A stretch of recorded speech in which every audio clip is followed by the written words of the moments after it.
বাবুরে বাবু, দুঃখের কথা আর কি কইতাম। আমাদের কুমিল্লার ভাষায় একটা কথা আছে, কয় জিয়ে ফারে মুসি আপনা কপালে ফুসি, বউ বাঙ্গে হরা কুল্লুগাও সরা। মেয়ে যে গাছের সব মুসি পেরে ভর্তা বানায় খেয়ে ফেলছে, এই গাছে তো আর কাঁঠাল হবে না, এই দিকে মার কোনো খেয়াল নাই।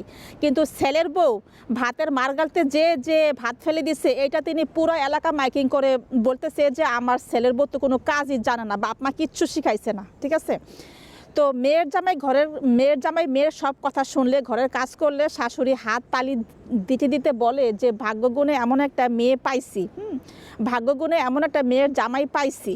কিন্তু নিজের পেটের ছেলে যদি বউর কথা শোনে বা ঘরের কোনো কাজ টাজ করে, তখন শাশুড়ি বলে যে এই গোলামের ঘরে গোলামের ফুট, তোরে কি আমি বউর কথা শোনার লেগালে এফরা শিয়াইছি রে? হ্যাঁ, তুই ঘরের কাম কি লেগে করস? তুই কি বেডি? তুই তো বেডা মানুষ, তুই ঘরের কাম কি লেগে করবি?